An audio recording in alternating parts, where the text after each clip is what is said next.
What's going on, YouTube? Today we got a gun that's seldom seen out in the field, the G&G FN FNC.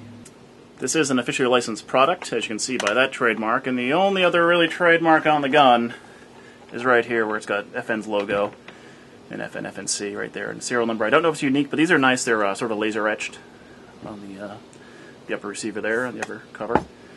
Not much else. You know, there's a thing on the magazine, but I don't really consider that a trademark when it says, you know, 5.56 by whatever. Up here in the front, we got a M4 style flash hider with the notch for, you know, counteracting recoil. I've also heard people saying that, you know, they push that down on barbed wire with your front muzzle of your gun. But this one's plastic, so it'll probably break pushing down on barbed wire. But that'll probably actually look nice painted because it's molded really nice. This is an M4 style, M16 style bayonet lug, so you can put the your M7 or M8 bayonet on there. Swing swivel. Sight, front sight is adjustable. Right behind it you have the grenade launcher sight, because the real gun, the rifle grenade goes over the front. And you launch it with sort of like a blank cartridge that propels it. And by flipping up the front grenade sight, it actually turns a little valve in there, so it gives more pressure, more gas to the grenade instead of using the gas to work the recoil of the gun for semi-auto, because you use pretty much one blank bullet to send your rifle grenade out. So that's that. Handguards, this is where the battery goes.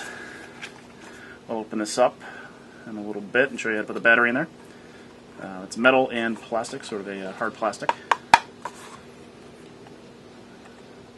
And we have our sight right here. Got two apertures. You can get a special rail for it that notches in here, goes back to there. A little hard to find. Probably easier to get the real steel one. I think Maori makes one for their Type 89 that might fit on this. I'm not sure, but it could work. Do have a sling point right here if you want to use a 1 point. And by pushing down, you can swing the stock over, make it nice and compact. And push down again, back out. Another sling point up here. The stock's nice. It's that shaking you hear is the dust cover, but it's barely perceptible. It's like nothing you would complain about for wobble. It's a nice stock and sort of hard butt on it. Over here you get your licensed yada yada yada, you know, like FN. This is the dust cover for the bolt. Right in there. This gun, it's a little bit of a pain to adjust the bolt. This doesn't lock back. On the rail gun, it doesn't lock back. So when you fire your last shot on the rail gun, you know, it's forward. You get your mag release there, you know. But if you look in there, this is actually a version 2 gearbox. It's got 8mm ball bearing bushings, bearings. And it looks like an M4 style hop that you can kind of get a finger in there, but it's tough to adjust with a finger, so the manual actually shows you using a screwdriver to adjust it. So that's what I would do until it loosens up a little bit. It's your standard G&G hop, you know, the sort of hard plastic, the Delrin, the acetal, whatever it is, durable and plastic. There it is. It is sort of carbine length, M4 carbine. FNC does stand for Fabrique Nationale Carbine, probably in French, so it's probably the same words in French. And one more thing to show you right here, just a note. So you got the fire selector here, just like the Type 89, you know, safe, semi, 3-round burst. This gun actually does not have 3-round burst. 3-round burst is full auto, and full auto.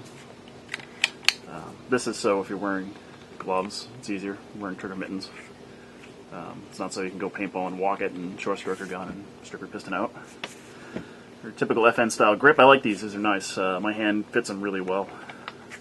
An SA58 user, the FN FLA that Classic Army has.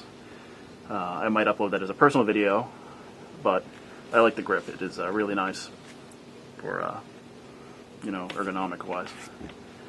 So that's pretty much that. I'm going to show you now how the battery fits in there. To fit a battery in, you need to flip this up. It just gets in the way a little bit. And right here you got these little spring steel retainer. Just kind of pop this up and off. Go. And push in these little pins. They're both on each side. Spring-loaded pin. Push that in, and it comes off. So if you can see here, we have flats cut out on either side for using your nunchuck battery. You can use a 9.6 because the space on both sides is the same. I just had this 8.4 handy. I'm going to test it with the 9.6 because I test every gun with rate of fire with the 9.6, so it's consistent. Basically, go over like that. There's a fuse right here, the automotive style glass fuse, old style automotive. So you don't need to take both off. It just makes it a little frustrating if you do it. So what we're going to do here is get the little tang back underneath the ring here without catching the wire. And kind of gently, but, you know, determinedly, you know, kind of forcibly putting it down. So you want to use gentle persuasion. Like the mafia uses to get money out of, you know, bordellos and gambling halls. There you go. And if you did it right, there won't be a gap right here. If you did it wrong, there might be a little gap there, might be pinching something. But it's easiest with the nunchuck style. You can fit a brick in there, but I've seen when you put a brick in, it's usually spread apart a little bit. And, you know, it might not be hurting anything, but, you know, just the same. The nunchucks work well because it actually has the cutouts for it. And another note, while we're here and have the gun out, G&G and ICS have mags like this. Oh, it's like a mirror image on the camera. So if we look here, just take the camera down. A second here.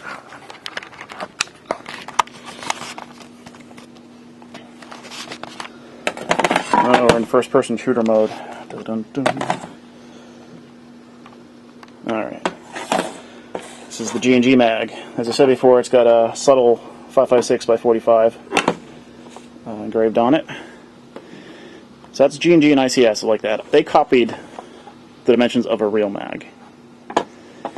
This is, I believe, a Classic Army. Yes, it is. And they copied Maori, and Maori copied the look of a magazine in the gun. So when the magazine's in the gun, this looks right. When a magazine's in your pouch, this looks right. I tried them both. They both feed in the gun. PMag worked in it too. The PTSE PMag fits right in there, no problem. I'm assuming if the PMag does, the EMag should fit too. So let's get over to the Chrono test. I'm using Javelin .20s today.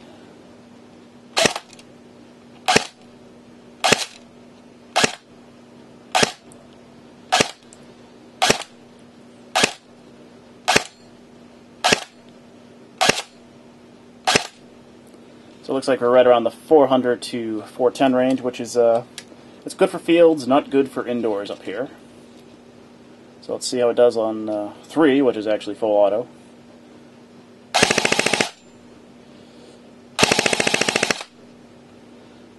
So 851.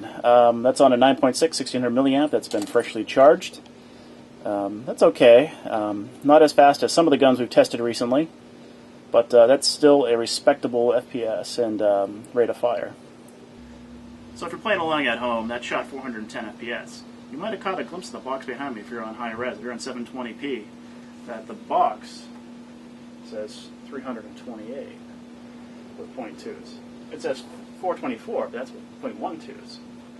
So that goes to show you that even though on the box or on the websites, it might say it shoots a certain range for specific guns, but they're not always like that. We get some batches of guns come in, and they shoot over 410, 420, and then they come in 6 months later and they're shooting 340, consistently. So it's not like they're getting a bad batch of bad airsail leaks. They're actually putting different springs in them, or they're putting a full cylinder in it where they previously put a ported cylinder in.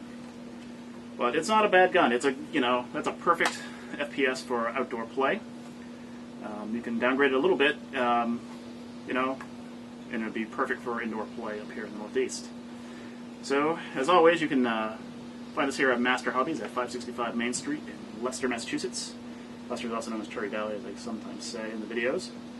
And yeah, this is a cool gun. I like it. It was in Heat, one of my favorite movies. Michael Mann directed, and Pacino, De Niro. This is the gun that Pacino used to end Sizemore's career.